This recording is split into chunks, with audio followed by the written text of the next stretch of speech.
Some of the luxury cars Nigerians once dreamt about owning are now the same cars many owners quietly avoid talking about. Because nobody tells you this when you're admiring that beautiful BMW parked in Victoria Island or that spotless S-Class outside a church on Sunday. Nobody tells you that sometimes the purchase price is the cheapest part of ownership. And that's why some cars that once screamed, "I've arrived," eventually became sources of frustration, endless repairs, and bills that made owners rethink everything. In this video, we're counting down 5 luxury cars Nigerians fell in love with and later walked away from after discovering the hidden costs nobody warned them about. One of these cars wears the badge of reliability and catches owners completely off guard. Another has a reputation so powerful that many people ignore the warning signs until it's too late. And one SUV on this list turns every head when it arrives, but can quietly drain your wallet in ways most buyers never expect. These are not bad cars. In fact, some of them are among the finest machines ever built. But in Nigeria, owning a luxury car isn't just about buying it, it's about surviving the relationship. And by the end of this video, you may never look at some of these cars the same way again. Let's begin. Car 1. BMW 5 Series. The car that says executive without screaming it.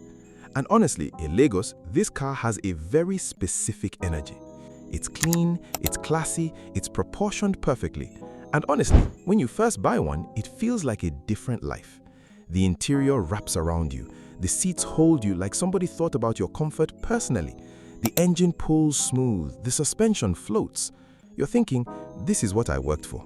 This is it. Fast forward 18 months. Tone shifts, music gets slightly ominous. The suspension starts to feel different. Not broken exactly, just softer in ways it wasn't before. Like the car is slowly giving up. Then one morning, you start the car and there are 2 warning lights on the dashboard. You didn't touch anything, you didn't do anything, the car just decided. You take it to your trusted mechanic in Solulere. He looks at it, kisses his teeth and says, "Oga, this thing na German cow, the parts alone, eh?" And that's when you first hear the number that changes your relationship with the car.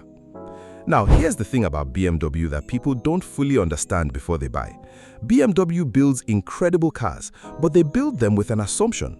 The assumption that you have access to a certified BMW workshop, genuine OEM parts, and the budget to do proper scheduled maintenance on time every time. In Germany, no problem. In Nigeria, that assumption meets serious resistance. First, the parts. A BMW 5 Series, especially the F10 generation, uses a level of electronic complexity that most Nigerian mechanics are not trained to handle.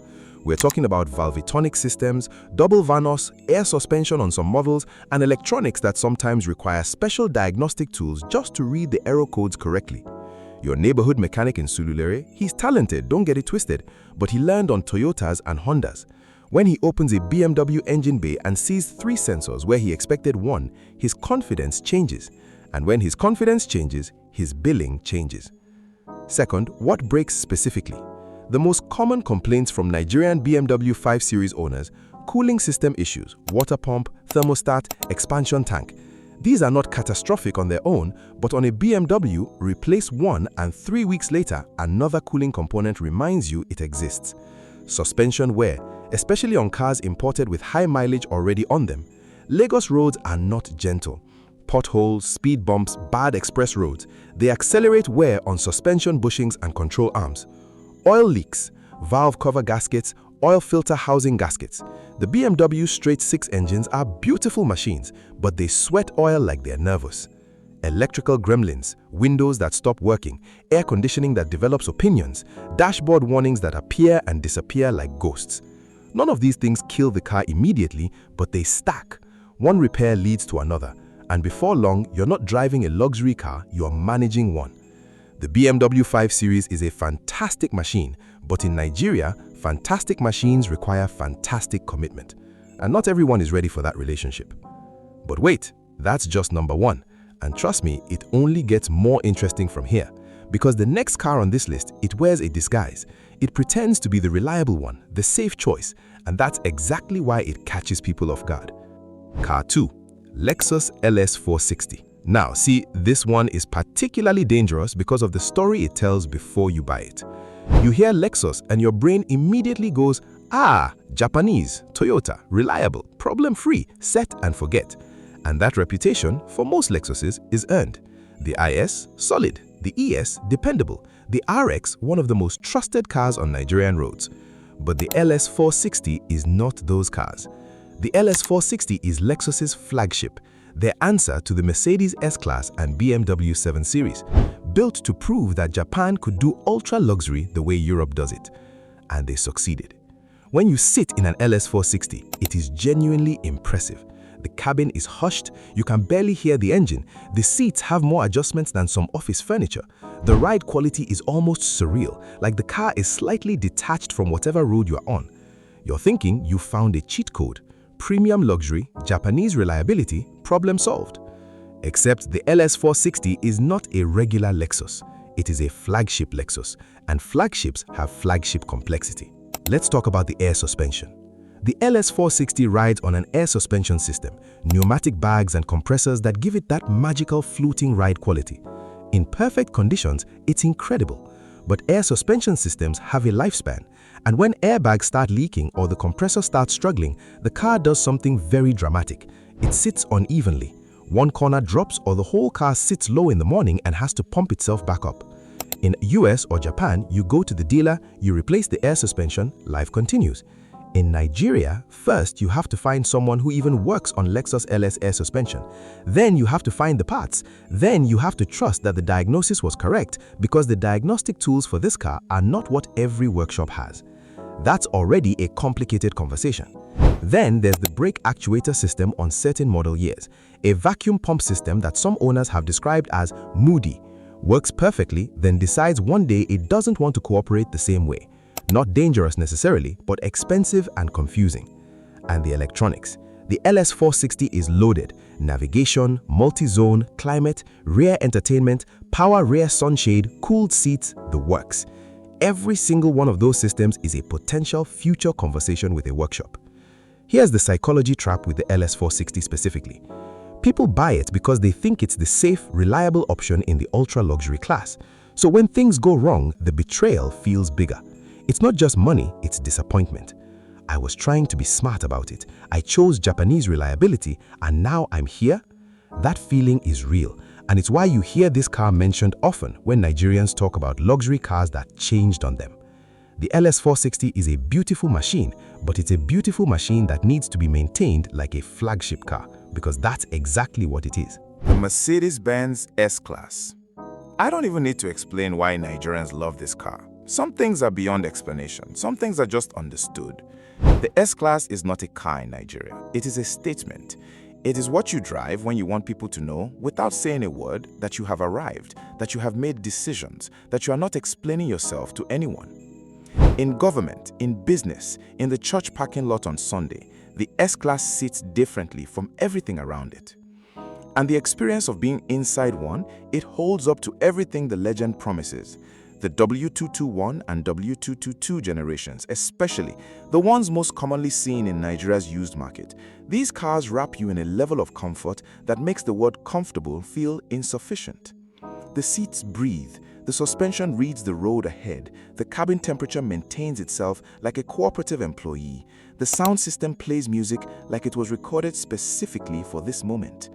For a few weeks, maybe a few months, you understand completely why this car has been the definition of automotive luxury for decades. And then, the ABC suspension.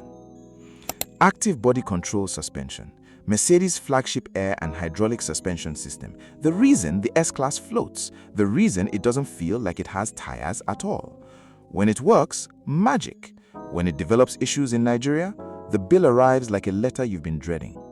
We're talking hydraulic struts, accumulators, hydraulic pumps, components that are expensive to source, require specialist hands to replace, and sometimes need complete system overhauls rather than single component fixes. There are S-Class owners in Lagos right now driving on compromised suspension because they got one quote, then another quote, and both times they sat very quietly and said nothing for about 45 seconds. Then there's the electronics. The S-Class is essentially a computer network with a car around it. By the time you're dealing with a used W221 or W222 in Nigeria, those electronics have history. Sensors that develop opinions, modules that communicate with each other inconsistently, air conditioning systems with the complexity of a small industrial unit. And this is what makes the S-Class particularly challenging. When one system starts failing, it rarely stays isolated. In a car this integrated, a fault in one area can trigger warnings and malfunctions in connected systems. You fix the immediate problem, and 2 weeks later, something adjacent decides to speak up. I want to be fair here. The S-Class is not a poorly made car. It is arguably one of the best engineered cars ever built. But it is engineered for a world where the infrastructure to support it exists. Trained technicians, proper diagnostic equipment, genuine parts availability, manufacturer support. Nigeria is building towards that world. We are not fully there yet for a car at this level. So what happens? The car that was bought as a symbol of arrival becomes a private source of stress. You're maintaining the image of the S-Class while managing the cost of it in conditions it wasn't designed for. And at some point, the math stops making sense. The car finds a new owner, and that new owner inherits the same equation. Now, we've talked about the executive car, the Japanese flagship, and the throne room on wheels. But number four is interesting because it's a different kind of trap. It's not loud, it's not flashy, it's quiet, sophisticated, almost intellectual. And that quietness, that's exactly what fools you. Because underneath that calm exterior is a level of engineering complexity that in Nigeria specifically becomes a very private nightmare. Number 4 is coming up right after this. Car 4. Audi A8. If the BMW 7 Series says powerful and the Mercedes S-Class says throne, the Audi A8 says something different. It says, I don't need you to know. It is luxury without announcement, sophistication without performance, the choice of someone who has genuinely outgrown the need to impress, or at least that's the story it tells. The cabin is extraordinary, leather everywhere, ambient lighting that adjusts, a dashboard that looks like a design studio built it for a concept car that accidentally made it to production. In the early days of ownership, you feel like you made the tasteful choice, the mature choice. But here is where the Audi A8 presents a unique challenge in Nigeria, different from the BMW and Mercedes, but in some ways more stubborn. The problem isn't just that it's complex. The problem is that it's specifically complex in ways that Nigeria's mechanic ecosystem is least prepared for. Mercedes has a presence here. BMW has some official presence. There are workshops that have invested in BMW and Mercedes diagnostic tools because the volume of those cars justifies the investment. Audi? The volume is lower, which means the specialist investment is lower, which means when your A8 develops an issue, finding someone who can correctly diagnose it, not guess, not assume, but properly diagnose, is a harder problem. And the A8 will develop issues if you are running a high-mileage imported unit. Air suspension. Yes, the A8 also rides on air suspension, and the failure modes are similar to the Lexus LS. Compressor issues, leaking airbags, uneven ride heights. The transmission. The ZF or Multitronic gearboxes in various A8 generations are smooth and capable, but require proper maintenance fluids and intervals. Cut corners here, and you are having a very expensive conversation later. Electrical systems. This car has more modules, more sensors, and more interconnected systems than almost anything else on this list. HVAC, massage seats, adaptive suspension, night vision on some models, every one of those features is a future potential repair conversation. And here's what makes the A8 owner situation slightly lonelier than the BMW or Mercedes. When your Mercedes breaks, at least you can find 5 people who've had the same problem in Lagos and know which workshop handled it well. There's a community of Mercedes S-Class owners and mechanics who've navigated these issues. When your A8 breaks, you are calling people. You are asking around. You are getting conflicting information from mechanics who have different levels of experience with the car. That isolation in the repair ecosystem makes every problem feel bigger than it is. And eventually, some owners make the call. Sell it. Move into something with better support infrastructure here. Not because the car isn't incredible. Because incredible car, difficult context is still a difficult situation. So, number 5 doesn't try to be subtle about anything. Number 5 walks into the room and dares you not to notice. And the costs are just as bold as the car itself. Stay with me. Car 5. Cadillac Escalade. When an Escalade pulls up in Nigeria, everything pauses for a second. And that pause is intentional. That pause is the product. Because the Escalade is not primarily a vehicle. It is a moving declaration, a statement that takes up space, literally and socially.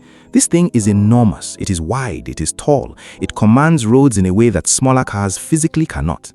In the right context, big compound, major event, serious business energy, the Escalade is unlike anything else in a Nigerian driveway. The Range Rover comes close, nothing matches it. And the interior of a loaded Escalade is an American luxury in the most unapologetic form. Big screens, big seats, big sound, space for everybody and their luggage. For the first period of ownership, it genuinely delivers on the promise. And then, the realities begin stacking. First, and most immediately, fuel. The Escalade runs on a 6.2-liter V8. This is not a car that negotiates with petrol. It doesn't ask for fuel, it demands it. In Lagos traffic, which is not the efficient highway cruising this engine prefers, the consumption is significant. With fuel prices at current Nigerian levels, owning an Escalade as a daily driver is a decision that affects your monthly budget in a way you feel consistently. Second, the air suspension. Yes, again, the Escalade also features air suspension on most configurations, and yes, the Nigerian roads, specifically the combination of potholes, speed bumps that seem designed by somebody who was upset that day, and general surface inconsistency are not kind to air suspension systems over time. Bag failures, compressor wear, uneven ride height, these show up, and replacing them properly on an Escalade is not a small conversation. Third, parts availability. This is the Escalade's most unique challenge. American cars have a smaller footprint in Nigeria's parts ecosystem. Your Toyota, your Honda, you go to Ladipo, you can find genuine parts, quality aftermarket parts, experienced hands who've replaced that exact component dozens of times. For the Escalade, you're often sourcing from abroad, waiting for shipments, paying clearing costs, hoping the part that arrives is what was actually described. The supply chain for American luxury SUV parts in Nigeria is genuinely thin. And when parts become a logistics project, repair timelines stretch. A car sitting for 3 weeks waiting for a compressor is a car not doing what you bought it to do. There's also something psychological that happens with the Escalade specifically. The car makes promises, big, visible, social promises. When you are driving it, you feel like you are inside the promise. When it's parked in your workshop for 2 weeks waiting for a compressor from the US, you feel the distance between the promise and the reality very sharply. Some owners handle that gap. They budget for it, they plan for it, they decide the image and experience is worth the investment. Others reach a point where they say, I want a big car.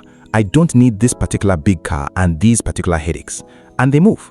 Sometimes to a Land Cruiser, sometimes a Range Rover, sometimes something completely different. And honestly, that decision makes sense. Because in Nigeria, the best car is not always the most impressive car. The best car is the one that works consistently in your actual context.